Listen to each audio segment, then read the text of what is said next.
Cuando hablamos de militarismo, es imposible no pensar en Estados Unidos, siendo este uno de los países que más conflictos bélicos ha protagonizado en la historia contemporánea, y que mantiene una política activamente interventora, aún en tiempos de paz.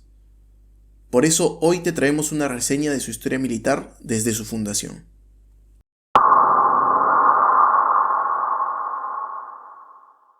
En los primeros años de la colonización británica de América del Norte, las acciones militares en las 13 colonias que se convertirían en los Estados Unidos fueron el resultado de conflictos con los nativos americanos.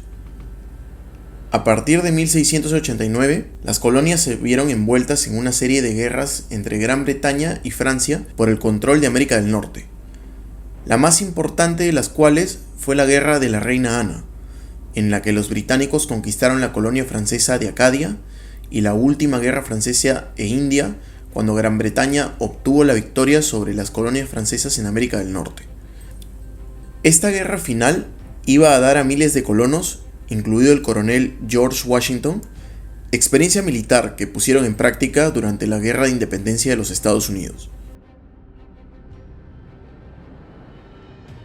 Las tensiones políticas en curso entre Gran Bretaña y las 13 colonias llegaron a una crisis en 1774, cuando los británicos colocaron a la provincia de Massachusetts bajo ley marcial, después de que los patriotas protestaran por los impuestos que consideraban una violación de sus derechos constitucionales como ingleses. Cuando comenzó el tiroteo en Lexington y Concord, en abril de 1775, las unidades de la milicia de toda Nueva Inglaterra se apresuraron a Boston y encerraron a los británicos en la ciudad.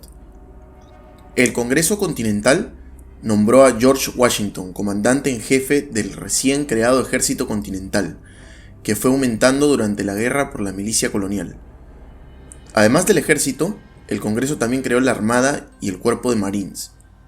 Expulsó a los británicos de Boston, pero a fines del verano de 1776 regresaron a Nueva York y llegaron a cercar al ejército de Washington. Mientras tanto, los revolucionarios expulsaron a los funcionarios británicos de los 13 estados y se declararon una nación independiente el 4 de julio de 1776. Los británicos, por su parte, carecían tanto de un mando unificado como de una estrategia clara para ganar. Con el uso de la Royal Navy, los británicos pudieron capturar ciudades costeras, pero no lograron el control del continente. El intento británico por tomar el control del río Hudson durante la campaña de Saratoga en 1777 terminó con una desastrosa derrota y la rendición del ejército británico. Con la llegada del general von Steuben en 1777, comenzó el entrenamiento y la disciplina a lo largo de las líneas prusianas y el ejército comenzó a evolucionar hasta convertirse en una fuerza moderna. Francia y España luego entraron en guerra contra Gran Bretaña como aliados de Estados Unidos, poniendo fin a su ventaja naval y escalando el conflicto más allá de las fronteras americanas. Más tarde, los Países Bajos se unieron a Francia y los británicos fueron superados en número tanto en tierra y en mar, ya que no tenían aliados importantes más allá de las tribus indias, los leales y los gesianos, que eran mercenarios alemanes. Un cambio de enfoque hacia los estados del sur de Estados Unidos en 1779 resultó en una serie de victorias para los británicos, pero el general Nathanael Greene se involucró en una guerra de guerrillas que impidió a los británicos avanzar estratégicamente. El ejército británico principal fue rodeado por las fuerzas estadounidenses y francesas de Washington en Yorktown en 1781. Cuando la flota francesa bloqueó un rescate por parte de la Royal Navy, los británicos entonces pidieron la paz.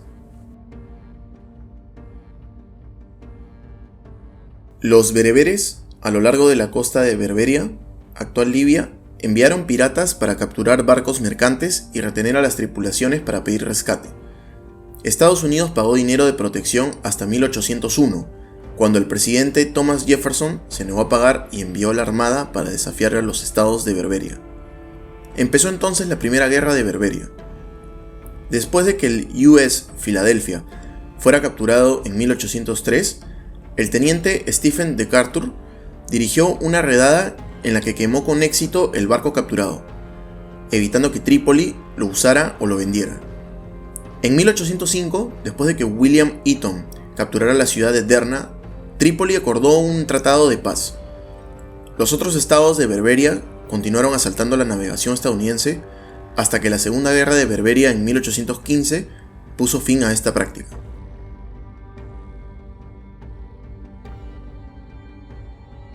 Con Gran Bretaña atrapada en una gran guerra con la Francia napoleónica, su política era bloquear los envíos estadounidenses a Francia.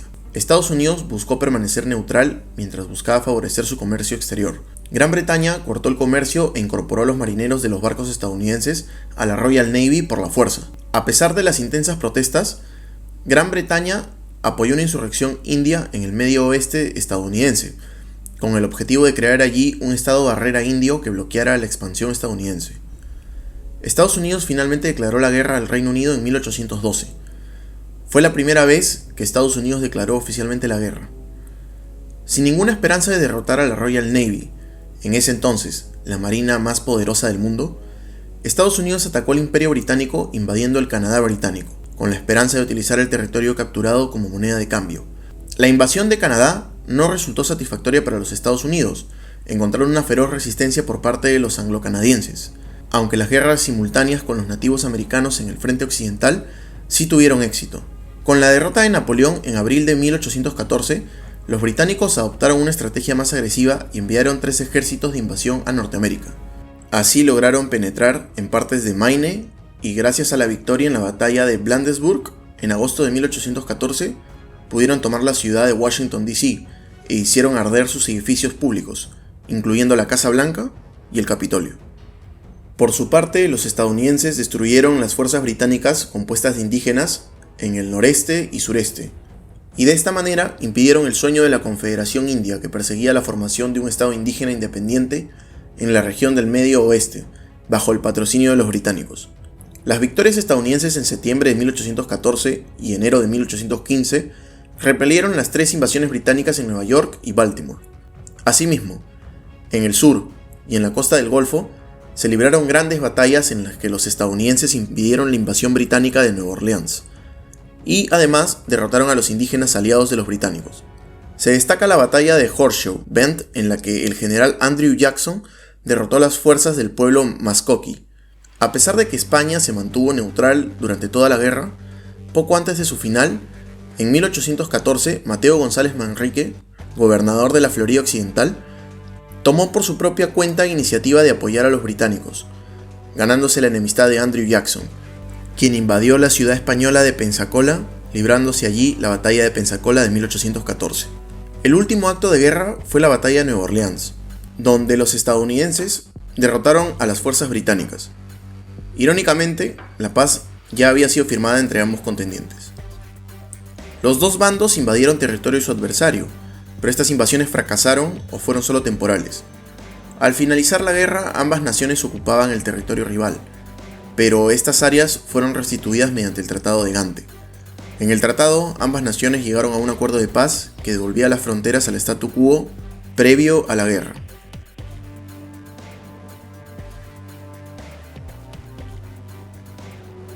Ya para 1840, las estimaciones indican que la economía de Estados Unidos era aproximadamente 14 veces más grande que la mexicana. México venía de un desgaste por parte de las guerras de independencia y el caos interno que esto había generado. El ejército mexicano era una fuerza débil y dividida. Tan solo 7 de los 19 estados que formaron la Federación Mexicana enviaron soldados, armamento y dinero para el esfuerzo bélico. El ejército mexicano utilizaba armamento desfasado que compraba de los excedentes de las potencias europeas, mientras que Estados Unidos ya contaba con una emergente pero sólida industria armamentista, fabricando su propio armamento acorde a la tecnología de la época.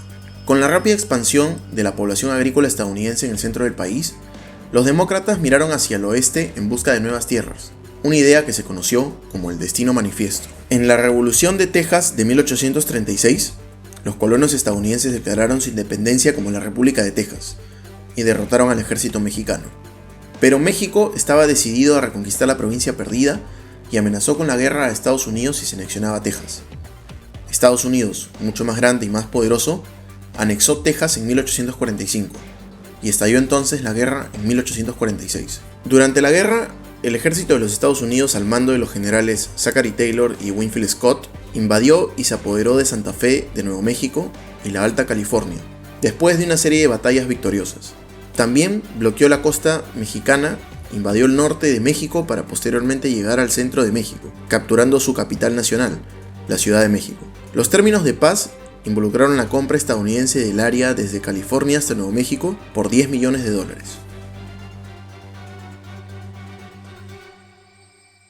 Las tensiones de larga data entre los estados del norte y del sur sobre la esclavitud alcanzaron repentinamente un punto sin retorno después de la elección de Abraham Lincoln en 1860 del nuevo partido republicano que estaba en contra de la esclavitud. El norte de Estados Unidos, en medio de la Segunda Revolución Industrial, se había convertido en una sociedad moderna burguesa, mientras que el sur seguía siendo una sociedad señorial de esencia predominantemente agrícola, con una economía basada en el esclavismo y dependiente de las exportaciones de sus productos hacia Europa, y principalmente hacia Gran Bretaña. Los estados del norte, que pretendían beneficiar a su industria emergente en detrimento de las europeas, buscaban acaparar todo el comercio interno con medidas proteccionistas. La abolición de la esclavitud mermaba las bases de la economía de los estados del sur, y debido a esto, los estados del sur se separaron unilateralmente de los Estados Unidos y formaron la Unión de Estados Confederados. Dentro de los Estados Confederados, muchos fuertes estadounidenses con guarniciones aún leales a la Unión fueron aislados. La lucha comenzó en 1861, cuando las tropas confederadas dispararon contra Fort Sumter, y las olas de patriotismo barrieron tanto el norte como el sur.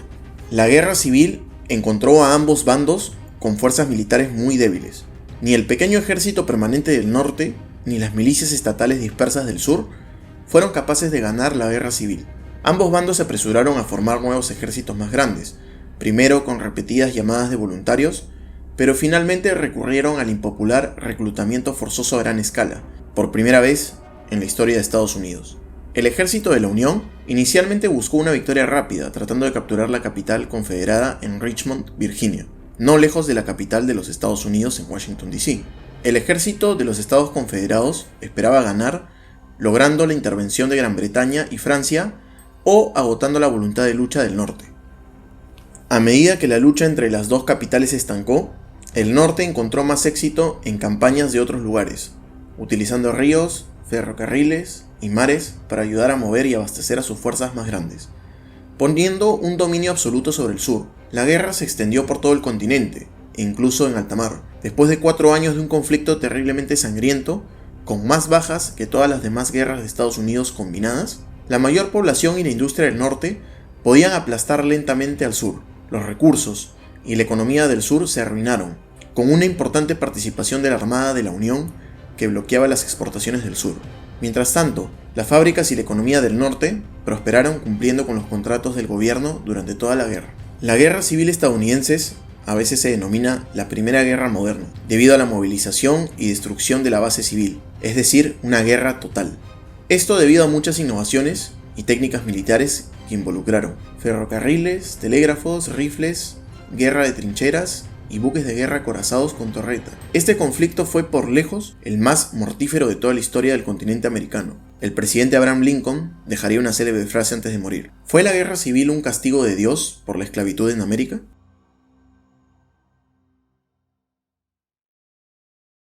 Después de la guerra civil, la expansión de la población, la construcción de vías y la matanza selectiva de las manadas de búfalos aumentaron las tensiones militares en las grandes llanuras. Los trenes causaron estragos en la vida de los indios de muchas maneras. Uno de los resultados más destructivos y trágicos de la expansión industrial de los Estados Unidos fue el casi exterminio de las manadas de búfalos de las llanuras, con los trenes como prerequisito estratégico para llevar a cabo el plan.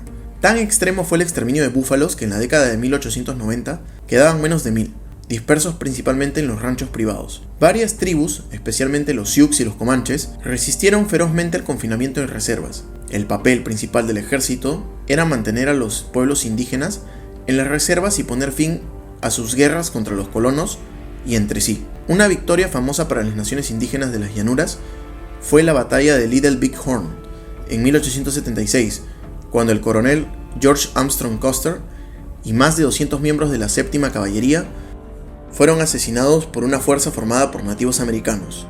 Sin embargo, para finales del siglo XIX, los Estados Unidos habían relegado a los indios en unas cuantas reservas alejadas de los grandes centros poblados.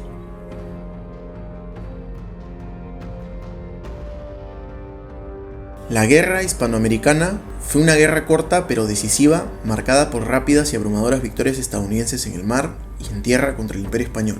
La armada estaba bien preparada y ganó laureles, incluso cuando los políticos intentaron que se redistribuyera para defender las ciudades de la costa este contra las posibles amenazas de la débil flota de la Armada Española. Mediante el hundimiento del US Maine con un ataque de falsa bandera, Estados Unidos obtuvo la excusa perfecta para declarar la guerra a España y seguir aumentando su expansión, esta vez sobre las ricas islas azucareras del Caribe.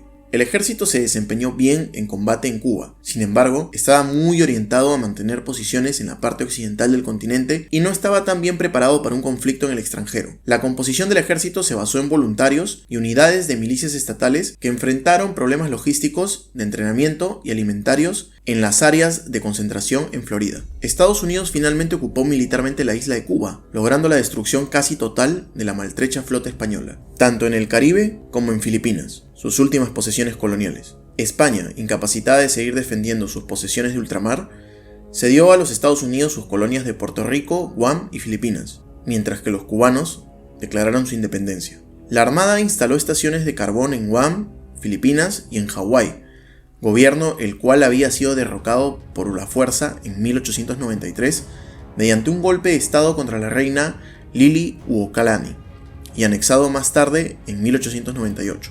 La Armada de los Estados Unidos ahora tenía una importante presencia en el Océano Pacífico y con el arrendamiento de la base naval de la bahía de Guantánamo en Cuba, una base importante en el Caribe que protege los accesos a la costa del Golfo y el Canal de Panamá.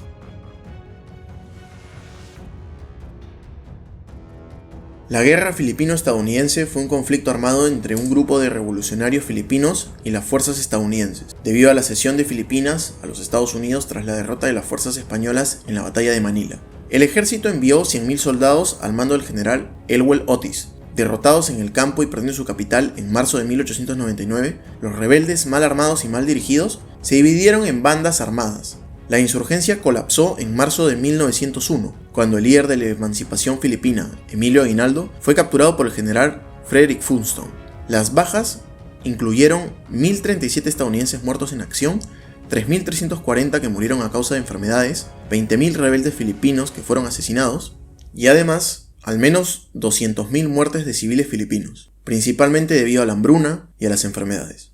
El ejército de Estados Unidos cometió muchas atrocidades durante el conflicto, incluidas represalias, campañas de tierra arrasada y la reubicación forzosa de muchos civiles. Estados Unidos mantendría la posesión de Filipinas hasta la ocupación japonesa de la misma en la Segunda Guerra Mundial. Para inicios del siglo XX, Estados Unidos ya era la economía más grande del mundo y poseía una industria que podía competir de igual a igual con cualquiera de las grandes potencias europeas. Esto le permitió llevar a cabo una serie de modernizaciones y estar a la vanguardia de los mayores avances militares, permitiéndole poseer una de las armadas más modernas del mundo para sus futuras intervenciones. Si tienes alguna información o dato adicional, déjalo aquí en la casilla de comentarios. Y si te ha gustado nuestro trabajo, por favor no olvides suscribirte al canal para apoyar este proyecto. Hasta pronto.